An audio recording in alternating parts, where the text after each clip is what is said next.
Welcome to Art142 Intro to Digital Photography. In this video, you'll learn what you need to be successful. We'll go over parts of the syllabus and a little bit what to expect in this class. So I'm your instructor, Samantha Lynn. You can contact me via email or in Canvas Messenger, and I'll be helping you in this course. So the course will go over the fundamentals of digital photography, which will include camera operations, exposure techniques, introduction to digital output, and theory of digital photography. There are no prereqs, and you're required to have a digital camera. As I said, I'm your instructor, and you can contact me through my Canvas email, Canvas Messenger, or my Phoenix College email, samantha.austin@phoenixcollege.edu. You are to contact me with your Maricopa student email only. I will only respond to your Maricopa student email. Or you can use the messenger within Canvas, which is right there under that inbox button. When you do email me, I'll try to respond to all questions within 48 hours. The reply time typically is going to be sooner, especially if you're using Canvas Messenger. The longest you'll receive a response will be 48 hours. So when you do message me on email, please start your subject line with Art142 your name and then your question or some sort of action item within your subject line. Asking questions or communicating in the comment section when you turn in assignments or when you receive a grade and you're responding to something that is not a good way to contact me. I do not get this communication on time, and it delays in feedback or will result in no feedback. So this communication won't be responded to. And you need to refresh yourself on proper email policy and proper etiquette when speaking to your professor and also other students within the classroom. For example, this is a little diagram on how to set up an email appropriately when you're emailing your instructor.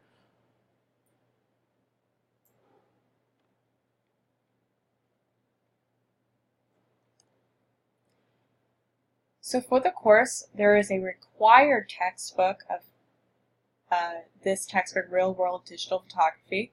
This textbook is going to be optional for this class. You are not required to buy this textbook. It is optional. It's available at the campus bookstore, and there is an ebook available on Amazon. I will notate what pages of the text reading will correspond with each of the modules. There will also be required readings in various PDFs throughout the semester. Required materials and technologies. So you need to have access to Canvas, access to the internet. A digital camera that must have the following attributes. It needs to be 8 megapixels or higher, have manual aperture controls and manual shutter controls. A digital SLR is preferred but not required. Go back here. We have the same settings. So you do not have to have a digital SLR. You can have a point and shoot as long as it has manual controls. As you can see, there are lots of options available for digital cameras. What to get is up to you. It's whatever the best option is for you starting off as a photographer. If I just search digital SLR in Amazon, there's a bunch of different options. There's even a pretty decent one for $317, which is a great price. $289 for a whole kit. You get a lens, you get a memory card, so there can be affordable options, and there can be expensive options when you come to purchasing a digital SLR. There's also point and shoot options. If I just search point and shoot, there's a lot of different options, but you need to make sure you can adjust the aperture and the shutter speed. So if I look at this camera, Actually, let's look at this one.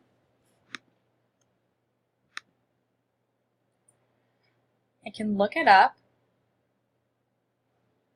and I can try to figure out if I can adjust the settings in here.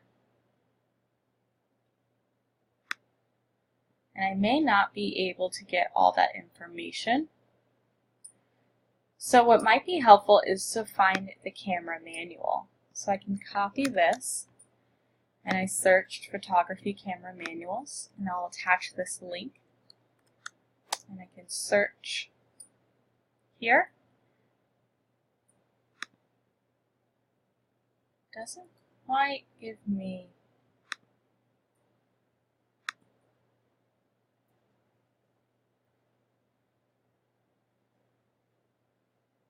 but you can kind of read through to see if it has the functions that you're looking for. Typically, you might be under exposure.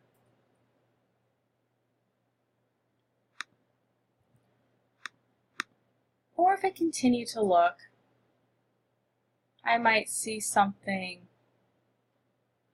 There might be some really affordable options, but they may not have what we need to be successful in the course.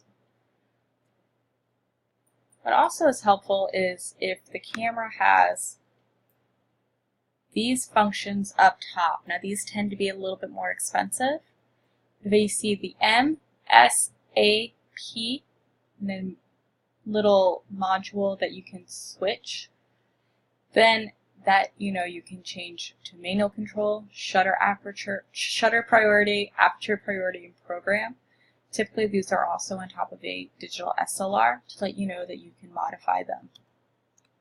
Another great thing to be helpful in the class is not required but optional is a portable hard drive. I highly recommend this, especially if you find yourself coming to campus to work and you're not just wanting to keep everything on your computer. Computers crash, hard drives crash. You definitely want to keep everything stored somewhere and all of your files in a safe place.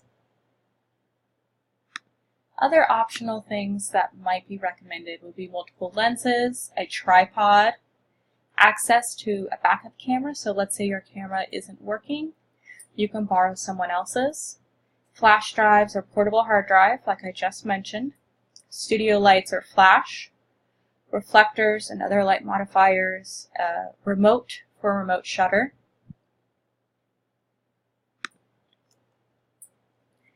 We'll also be using a lot of Google Drive in this class, and we'll talk about that in a moment. And that's available with your Maricopa email.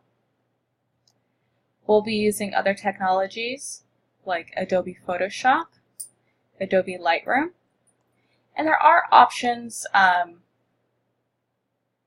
help you. There is GIMP, which is an open source, I believe, option of Photoshop that some people like to use if they can't afford Photoshop. I will not be doing any trainings on GIMP, but a lot of people tend to like it. But we'll be focusing our efforts on Photoshop, and you'll have to submit PSD files. Also, we'll be using Lightroom. Use it a lot.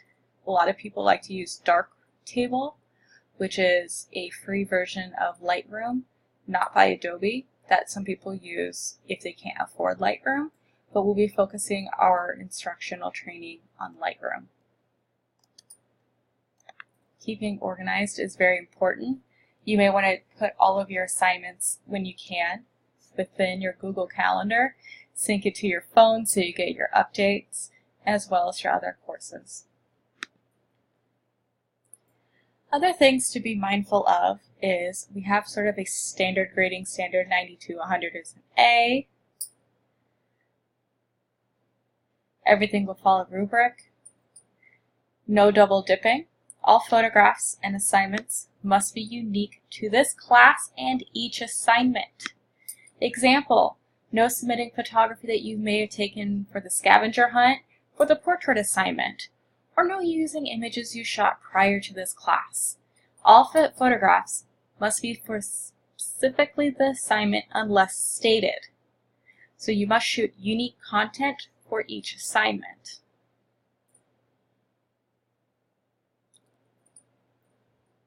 there is an opportunity to submit work late, but it will have a deduction in points.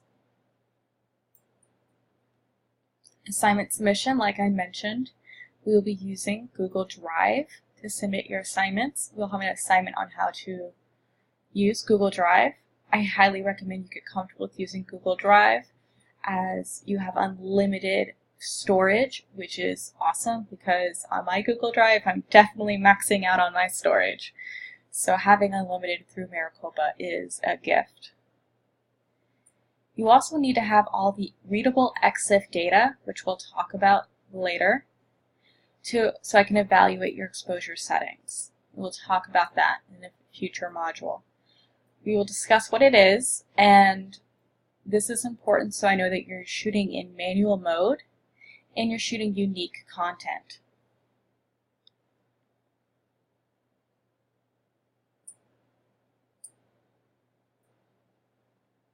Again, you should read the syllabus on your own. I'm just sort of highlighting different parts.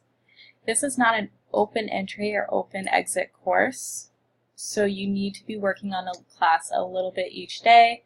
Module content, readings, assignments, discussions, etc. are due weekly. So if you say, hey, I'm going to wait until Saturday to open up my course and figure out what I need to get done, you are going to find out you will not have enough time to finish assignments and you'll find yourself running behind. As soon as the modules open, you should read the content, be prepared, and work on the assignment throughout the week.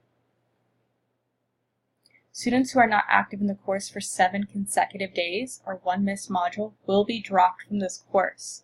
Not logging into the course, completing course content, responding to questions, or responding to instructor communication is considered inactivity. This is a 3 credits hour course, so you are expected to spend at least 6 hours per course on homework weekly and 3 hours seat time. So keep that in mind when you're working throughout this course. Critique etiquette. So we are going to be doing artist critiques. So you want to be constructive, critical, but friendly when you're responding to other classmates. Again, you should read through all of this instructions on your own. Students, you'll submit all your assignments via Google Drive. Failure to share assignments correctly by Google Drive will receive a 0. There'll be no redos for sharing a file incorrectly. It is your responsibility to make sure I have what I need to grade. The course will center instruction on Adobe Photoshop and Canvas to complete and submit class exercises, labs, and assignments. So keep that in mind. Access to the software is provided during course hours during open lab times.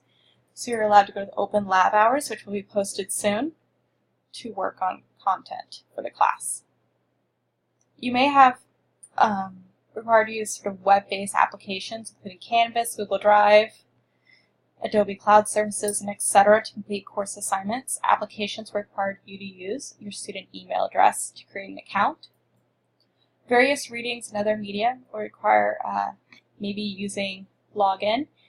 You may need to access Canopy, which is a video documentary site, using your NEID through the library. And that seems like a lot. A few other things to note. So I have this little guy. He is a data spider, and he helps me color correct my monitor when I'm working. Now, this can be an expensive piece of software to help you correct your screens, but this is important if you want to make sure what you're seeing as green is what I'm seeing as green. So there's an alternative called Calibrize, which is a free application you can download to help color calibrate your monitor, your laptop, your computer. And this makes sure that what we both see as blue is what we both see as blue, and also the vibrancy of your monitor. This is something to get in practice of, so when you're digital printing or working for a big photography firm, You want to make sure your colors are accurate. Another thing to be successful is being inspired. Looking at various photographers and artists daily will definitely help you be a strong photographer. I hope you found this module successful, and I can't wait for you to introduce yourself and learn a little bit more about you as photographers.